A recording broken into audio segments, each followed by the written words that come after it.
부모님이 날로 노쇠하는 모습에 대부분의 자녀들은 안타까움을 느끼고 있을 겁니다. 하지만 그런 생각을 진지하게 해보는 사람은 드뭅니다.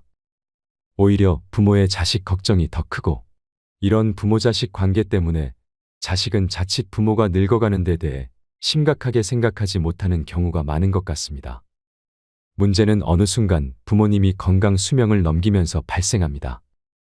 요즘 아무리 젊게 사는 시대라고 해도 환갑을 넘기는 순간 체력은 급격하게 저하됩니다. 무엇보다 수명은 길어졌지만 건강 수명은 그다지 늘어나지 않았다는 점에 유의해야 합니다. 100세 시대가 열렸다고 하지만 알고 보면 참으로 가슴 찡한 인생입니다. 평생 열심히 살고 은퇴 후 안락한 노후를 보낼 때쯤엔 이미 노쇠하고 병들어 이런저런 약을 먹고 병원을 출입해야 하기 때문입니다. 더구나 배우자를 먼저 보내고 혼자 남으면 문제는 더 심각해집니다.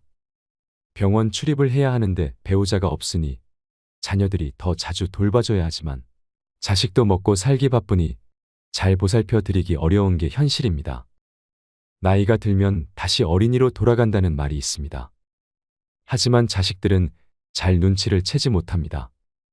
체력이 저하되고 경제력이 취약해져 자식에게 자주 기대고 싶어하는 게 일반적입니다. 하지만 자식들은 늘 어린 시절에 강인했던 부모님을 생각합니다.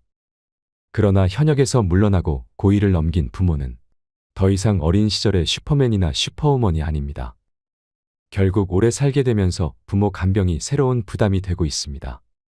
하지만 제 손으로 돌보는 것은 어려워지고 있습니다.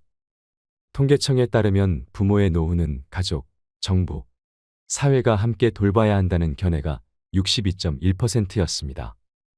직전 조사 시점인 2020년보다 0.5% 증가하였습니다. 가족이 돌봐야 한다는 응답은 19.7%로 2년 전보다 2.3% 줄어 첫 10%대에 진입했습니다. 부모님이든 본인이든 요양원, 요양병원, 실버타운 가운데 어딘가로 갈 가능성이 큰 시대가 됐다는 의미입니다. 연로한 부모를 요양원에 모신 후 돌보고 있는 지인은 자신은 나중에 거동이 불편하더라도 요양원에는 가지 않겠다고 합니다. 그곳에 있는 부모의 현실이 보기 안타까웠던 모양입니다. 그러나 부모가 자의에 의해 요양원에 입원하지 않았듯이 그 또한 자신의 의사보다 자식의 편의에 따라 요양원에 갈 확률이 높습니다. 자녀들은 이런 부분에 대해 별로 깊은 이해가 없고 주위 사람의 말을 따를 가능성이 크기 때문입니다. 요양병원에 근무하는 어느 의사 선생님의 글을 먼저 소개해 드리겠습니다. 요양병원에 면회 와서 서 있는 가족 위치를 보면 촌수가 딱 나온다. 침대 옆에 바싹 붙어 눈물 콧물 흘리면서 이것저것 챙기는 여자는 딸이다. 그 옆에 뻘쭘하게 서 있는 남자는 사위다. 문간쯤에 서서 먼 산 보고 있는 사내는 아들이다. 복도에서 휴대폰 만지작거리고 있는 여자는 며느리다. 요양병원에 장기 입원하고 있는 부모를 그래도 이따금씩 찾아가서 살뜰히 보살피며 준비해온 밥이며 반찬이며 떠먹이는 자식은 딸이다. 아들놈들은 침대 모서리에 잠시 걸터앉아 딸이 사다 놓은 음료수 하나 까먹고 이내 사라진다. 아들이 무슨 신주딴지라도 되듯이 아들 원하며 금지옥엽 키워놓은 벌을 늙어서 받는 것이다. 딸 하나, 10 아들 부럽지 않는 세상인 것을 그때는 몰랐다. 오늘도 우리의 미래가 될 수많은 그들이 창살 없는 감옥에서 의미 없는 삶을 연명하며 희망 없는 하루하루를 보내고 있다. 그들도 자신의 말로가 그렇게 될 줄은 전혀 몰랐을 것이다. 자신과는 절대 상관이 없는 이야기라고 믿고 싶겠지만 그것은 희망사항일 뿐 결코 남의 이야기가 아니다. 우리는 나이가 들고 서서히 정신이 빠져나가면 어린애처럼 속이 없어지고 결국 원하건 원치 않건 자식이 있건 없건 마누라나 남편이 있건 없건 돈이 있건 없건 잘 살았건 잘못 살았건 세상 감투를 썼건 못 썼건 잘났건 못났건 대부분 요양원이나 요양병원에서 생의 마지막을 보내게 된다. 그곳은 자기가 가고 싶다고 해서 갈 수 있는 것도 가기 싫다고 해서 안 가는 곳도 아니다. 늙고 병들고 정신이 혼미해져서 자식들과의 대화가 단절되기 시작하면 갈 곳은 그곳밖에 없다. 산 사람들은 살아야 하니까 두고 보면 안다. 그래도 어쩌랴. 내 정신 가지고 사는 동안에라도 맛있는 거 먹고, 가고 싶은 곳 가보고, 보고 싶은 것 보고, 하고 싶은 것 하면서 즐겁고 재미있게 살아야지. 기적 같은 세상을 헛되이 보낼 수는 없지 않겠는가. 부모가 마음과 다른 말을 하시는 건 자녀가 걱정할까봐입니다.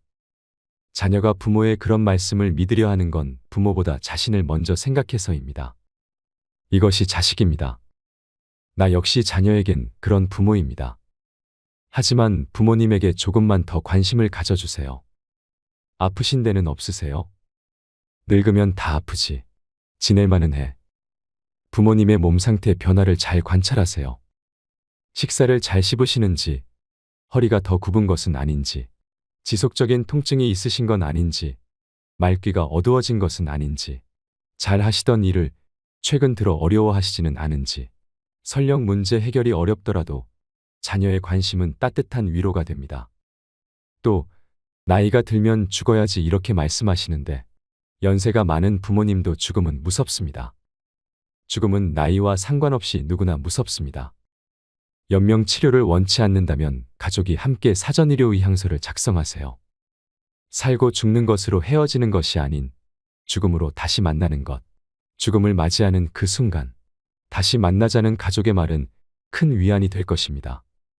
부모님은 늘 괜찮다고 하시지만 면회 온 손주에게 줄 용돈이 없어서, 줄 간식이 없어서 속상해 하시고, 또 엄마를 보러 온 아들에게 마지막으로 엄마로서 밥 한 끼 해주지 못하는 것을 너무 안타까워 하십니다. 가끔 전화해서 엄마라고 불러주세요. 이러나 저러나 자녀의 목소리를 들어야 안심하시는 것이 부모니까요. 어느 한 어머니가 자식들에게 쓴 편지를 읽어드리겠습니다. 요양원에 나를 보낼 자식에게. 가족들은 요양원 생활을 하겠다는 내 생각에 반대할지도 모른다. 그러나 대부분의 우리 세대들이 그리 생각하는 것처럼 나도 가족들의 짐이 되고 싶지 않다. 그렇게 해야 내 마음이 편할 것 같다. 그래서 몸은 가라앉아도 정신이 양호하다면 내 스스로 요양원을 찾을 것이다. 하지만 알츠하이머 병 등으로 그런 판단조차 할 수 없는 때가 온다면 그때 나를 요양원으로 보내라고 이 글을 통해 부탁하련다. 얘들아, 나의 뇌가 나와 너희들을 내 기억에서 밀어냈을 때 나를 요양원으로 보내다오. 우리 엄마는 그림 그리기를 좋아하니 펜과 종이를 늘 마련해 주세요. 낙지는 못 드세요 등등. 내가 좋아하는 것과 싫어하는 것을 그곳 사람들에게 미리 알려주렴. 간간히 내게 찾아와서 너희를 보게 해다오. 낯선 사람 보듯 누구세요 하더라도 내 마음속 깊은 어딘가에서 너희를 알아보고 기뻐할지 모른단다. 행복했던 시절 이야기를 들려주거나 사진을 보여주렴. 비록 내가 먼 곳으로 눈을 돌린다 해도 내 영혼 어딘가에서 알아보고 즐거워할지 누가 아니. 여러분은 이 글을 읽고 어떤 마음이 드셨나요? 우리 세대가 20대, 30대였을 때 노부모는 당연히 자식이 모셔야 한다고 생각하는 사람이 많았습니다. 그러나 지금은 자식들에게 짐이 된다며 부양을 원하지도 기대하지도 않습니다. 게다가 포기할 것이 많다며 힘들어하는 30을 훌쩍 넘긴 자식들의 부양까지 감당해야 하는 안타까운 낀 세대이기도 합니다. 반면 자식 세대는 부모 부양의 책임을 크게 느끼지 못하고 있습니다. 요양원에서 근무하던 지인의 말로는 요양원에 입소한 각자의 사연은 달랐지만 요양원에 들어오는 순간 바깥 세계와 단절되는 건 모두가 같았다고 합니다. 면회와 외출엔 아무런 제한이 없었지만 찾아오는 이도 나가는 이도 거의 없었답니다. 노인 27명 가운데 한두 명만이 가족이 일주일에 한두 번 찾아와 10분 남짓 머물다 가고 나머지 노인들은 명절에만 겨우 가족의 얼굴을 볼 수 있었다고 합니다. 요양원에 자발적으로 입소한 분들 역시 마찬가지라고 합니다. 자신의 모습이 초라해 스스로 세상과 단절하는 분들도 많다고 합니다. 평균 수명이 늘다 보니 노인 문제가 심각해졌습니다. 요양시설에 부모님 모시면 불효인가요? 이런 생각도 드실 겁니다. 치매에 걸린 부모님을 모시는 문제로 고심하고 있는 분의 사연을 들려드리겠습니다. 언제나 제 유년 시절 기억 속에 포근하고 유쾌한 모습으로 남아있는 어머니. 그런 어머니가 치매에 덫에 걸리신 지 벌써 2년째입니다. 제 나이 59살, 어머니는 벌써 80대시니 무리도 아니지요. 그런데도 여전히 어머니가 방금 전 식사한 것도 잊으시고 밥을 찾으실 때마다 화장실에서 뒤처리를 하지 못해 헤매는 모습을 볼 때마다 억장이 무너집니다. 어머니를 돌보는 일을 저보다 더 많이 하게 되는 아내를 볼 면목도 없습니다. 이제 어머니도 아내도 모두 노인인데 얼마나 지치겠습니까? 결국 얼마 전 장남인 제가 5 동생을 모았습니다.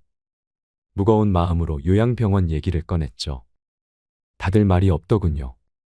내심 제가 계속 어머니를 모시길 바라는 눈치였어요. 그래도 저희 가족이 고생을 하니까 차마 말은 못하고 어떡하지 걱정만 하더군요. 결국 아무런 결론을 내리지 못했습니다.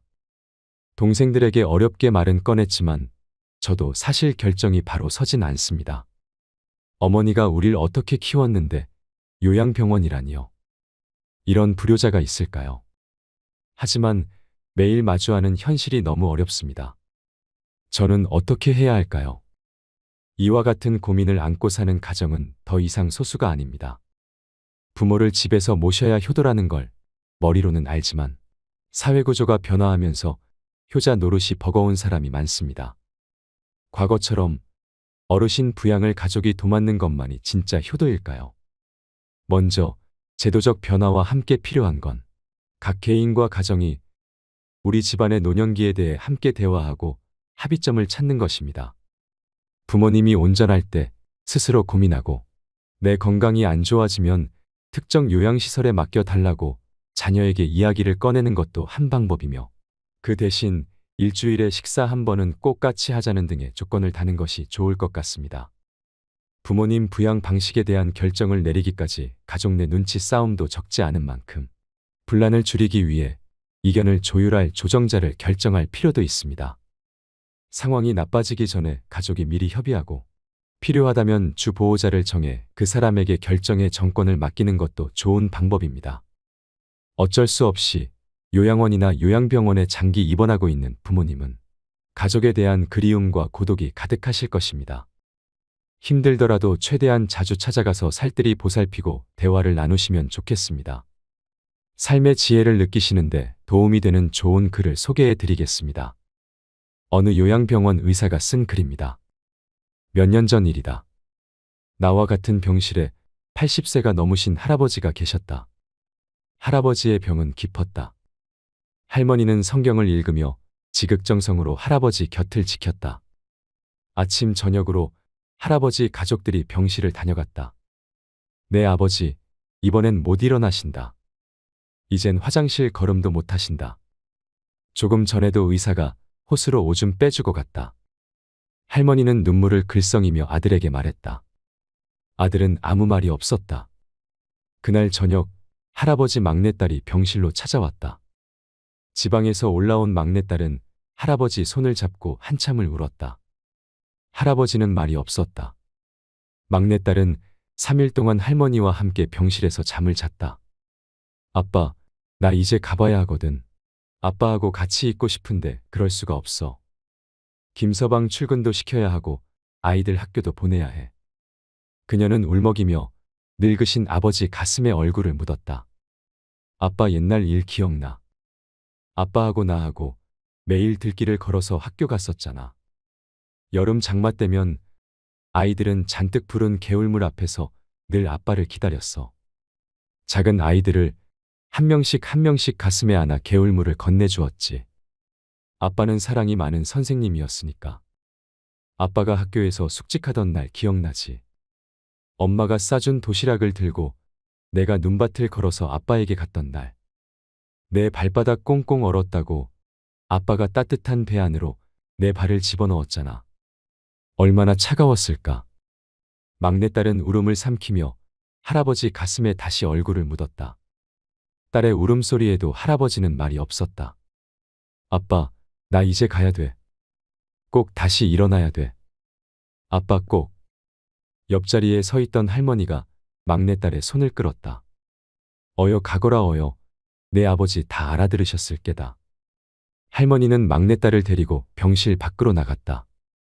잠시 후 할머니는 눈물을 닦으며 병실 안으로 들어왔다. 조금 전에 나간 아이가 우리 막내딸이라오. 아버지 사랑을 많이 받고 자랐지요. 응석바지로 자라 지금도 아빠 아빠 하잖아요.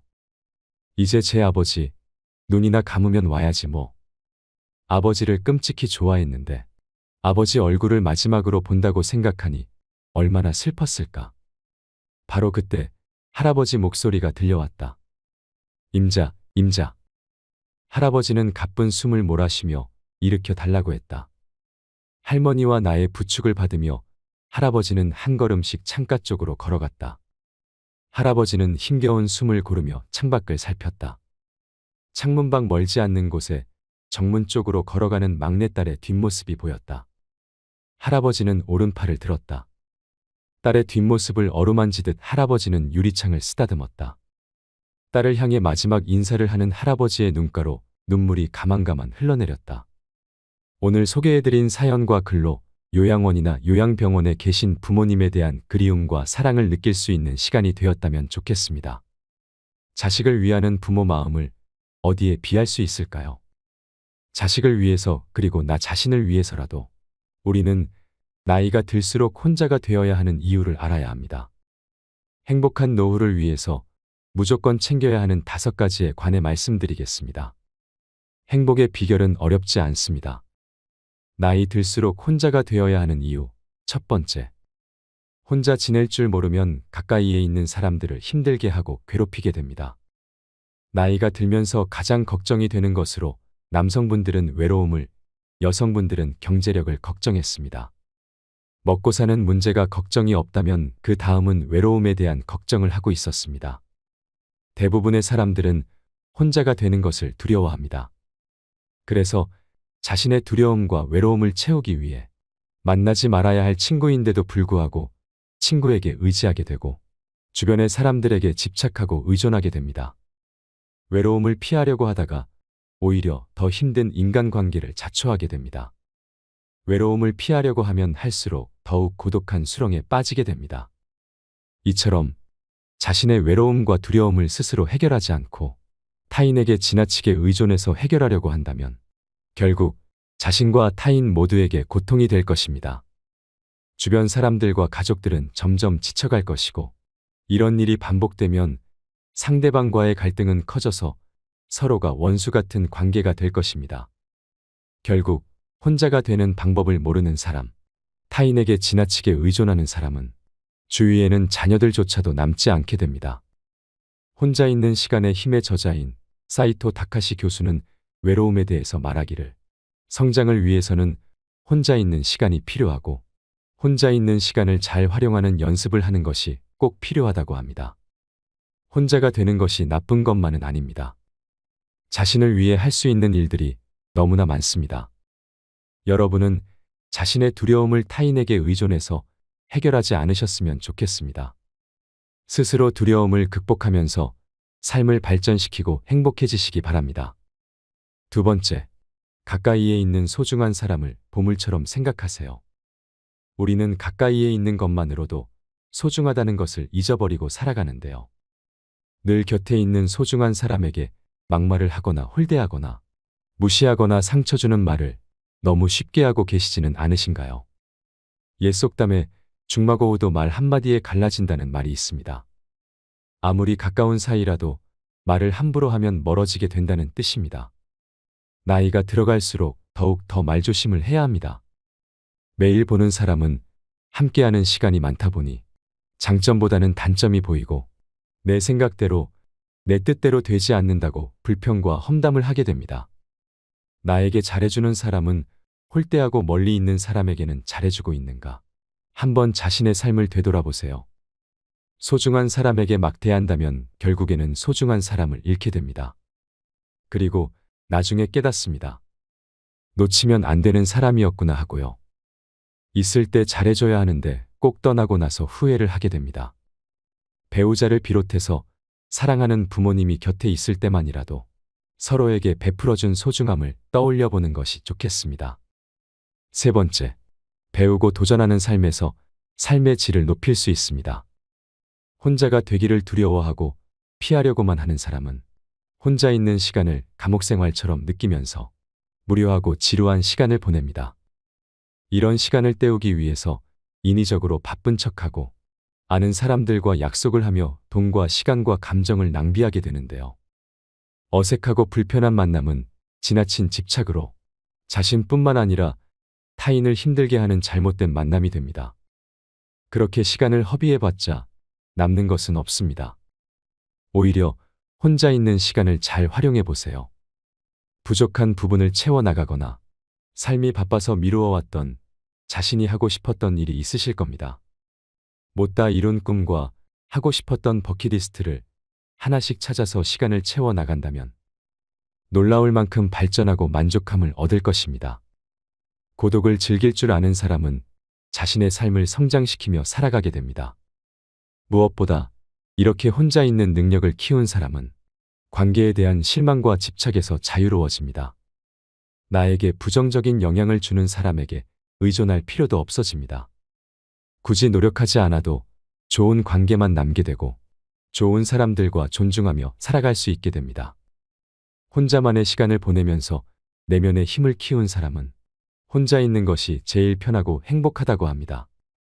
부질없이 친구 만나서 돈 쓰고 신세 한탄하고 돈을 허비하는 것보다 정신건강에 훨씬 유익합니다.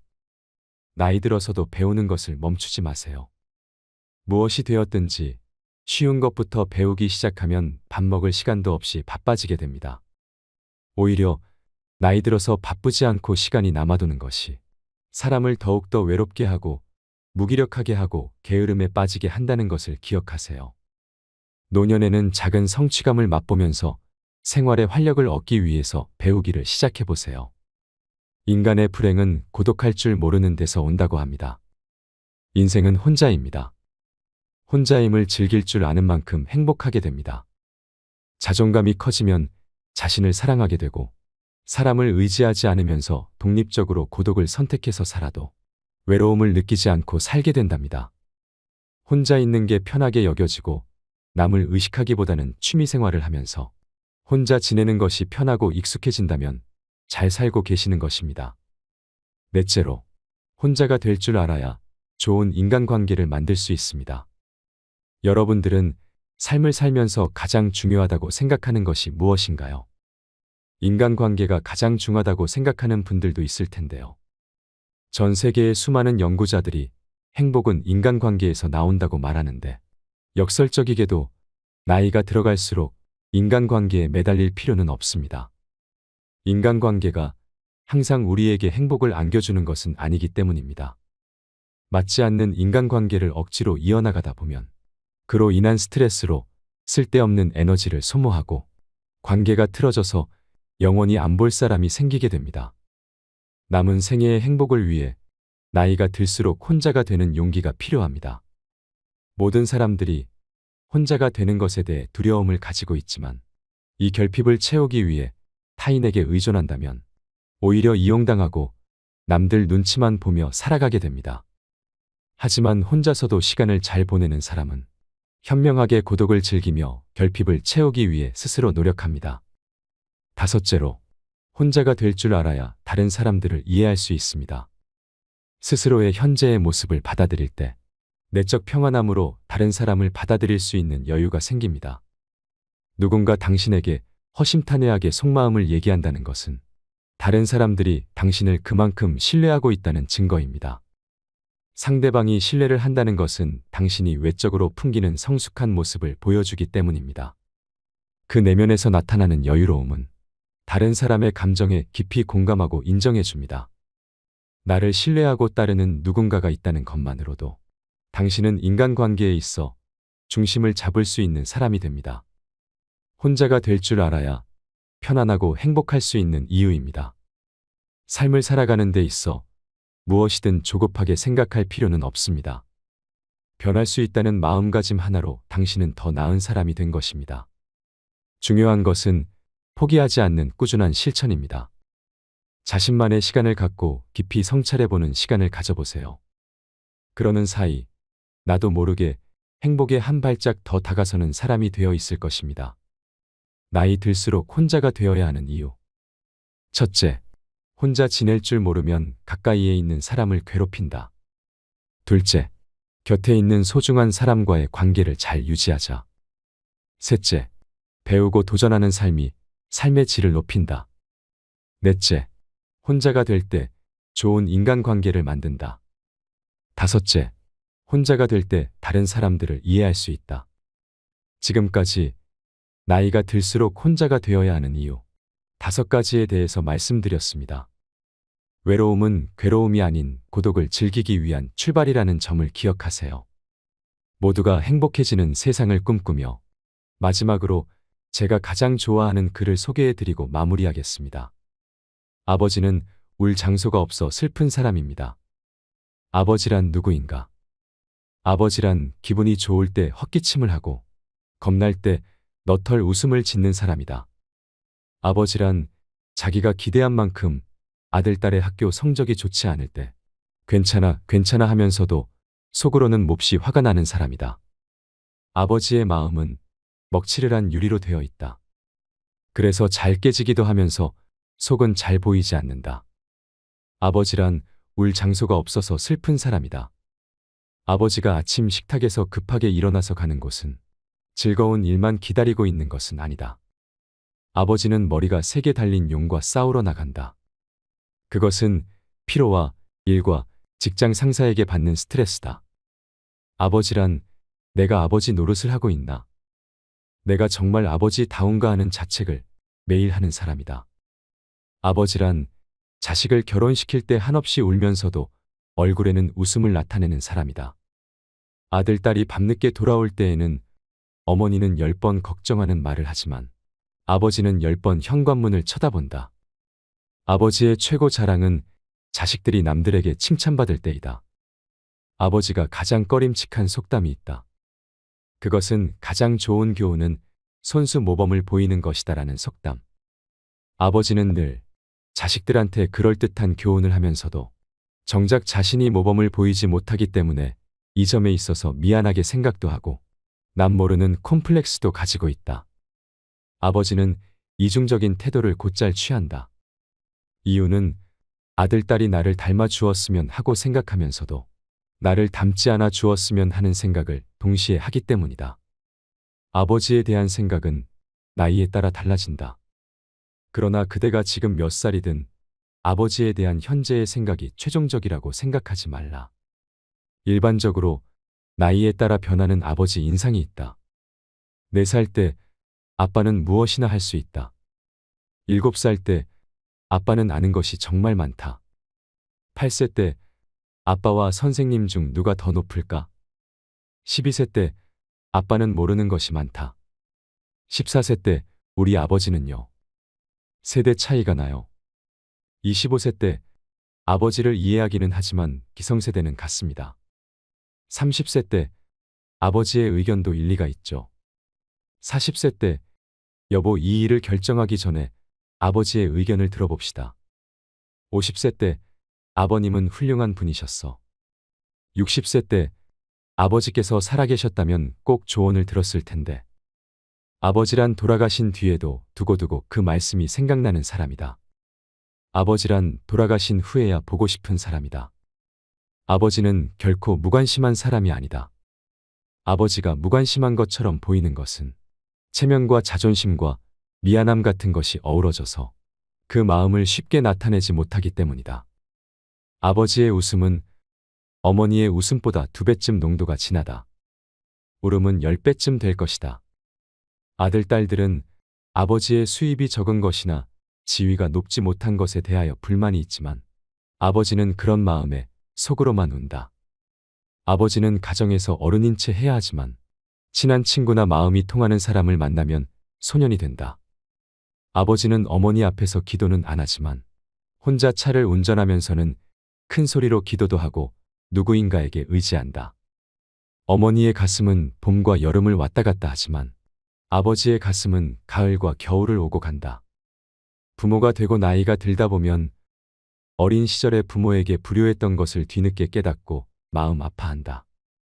나도 그러했기에 자식이 나를 서운하게 하는 일이 있다 해도 이해하려 한다. 아쉬움과 후회 속에서 살아가는 것이 인생이니까. 때가 되면 식물들은 꽃과 잎을 떨굴 준비를 한다. 꽃은 세상을 아름답고 향기롭게 꾸미고 벌과 나비에게 꿀을 주고 다음 세대의 번식을 위해 열매를 맺은 후에는 떨구어 대지를 향한다.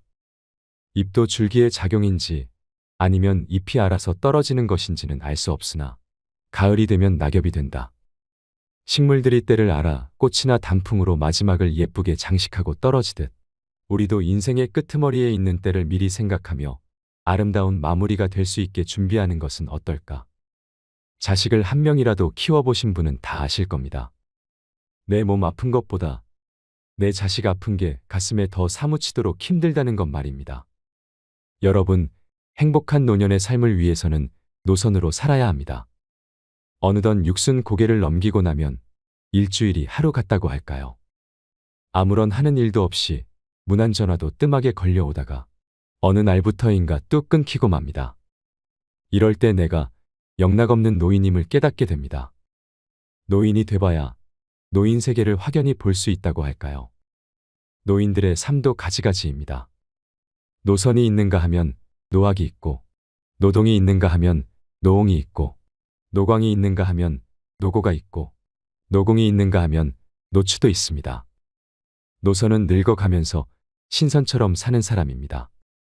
이들은 사랑도 미움도 놓아버렸습니다. 성냄도 탐욕도 벗어버렸습니다. 선도 악도 털어버렸습니다. 삶에 아무런 걸림이 없습니다. 건너야 할 피안도 없고 올라야 할 천당도 없고 빠져버릴 지옥도 없습니다. 무심히 자연 따라 돌아갈 뿐입니다. 노학은 늙어서 학처럼 사는 것입니다. 이들은 심신이 건강하고 여유가 있어 나라 안팎을 돌아다니며 산청 경계를 유람합니다. 그러면서도 검소하여 천박하지 않습니다.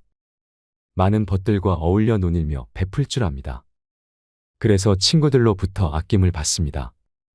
틈나는 대로 갈고 닦아 학술 논문이며 문예 작품들을 펴내기도 합니다. 노동은 늙어서 동심으로 돌아가 청소년처럼 사는 사람들입니다. 이들은 대학의 평생교육원이나 학원 아니면 서원이나 노인 대학의 궤적을 걸어두고 못다한 공부를 합니다. 식영주역 등 한문이며 서예며 정치 경제 상식이며 컴퓨터를 열심히 배웁니다. 수시로 여성 학우들과 어울려 여행도 하고 노래며 춤도 추고 즐거운 여생을 보냅니다. 노옹은 문자 그대로 늙은이로 사는 사람입니다. 집에서 손자들이나 봐주고 빈집이나 지켜줍니다. 어쩌다 동네 노인정에 나가서 노인들과 화투나 치고 장기를 두기도 합니다. 형편만 되면 따로 나와 살아야지 하는 생각이 늘 머릿속에 맴돌지요.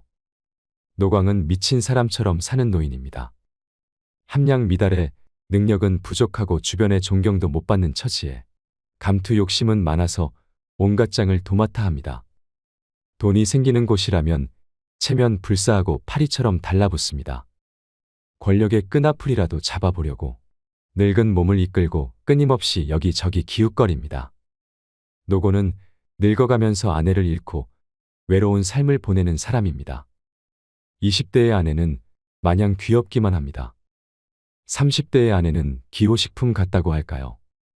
40대의 아내는 어느덧 덮서서는 안 될 가재도구가 되어버렸습니다. 50대가 되면 아내는 가보의 자리를 차지합니다. 60대의 아내는 문화재를 넘어서 국보의 위치에 올라 존중을 받게 됩니다.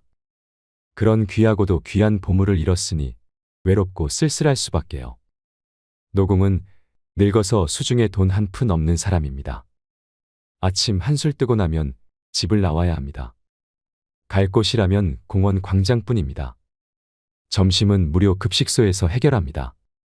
석양이 되면 내키지 않는 발걸음을 돌려 집으로 들어갑니다. 며느리 눈치 슬슬 보며 밥술 좀 떠넣고 골방에 들어가 한숨 잡니다. 사는 게 괴롭습니다. 노추는 늙어서 추한 모습으로 사는 사람입니다. 어쩌다 불치의 병을 얻어 다른 사람 도움 없이는 한시도 살 수 없는 못 죽어 생존하는 가련한 노인입니다. 인생은 자기가 스스로 써온 시나리오에 따라 자신이 연출하는 자작극이라 할까요?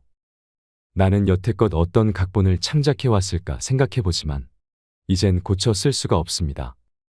그러나 이 연출의 핵심은 남은 인생의 후반전을 어떤 자세로 살아가느냐에 있습니다.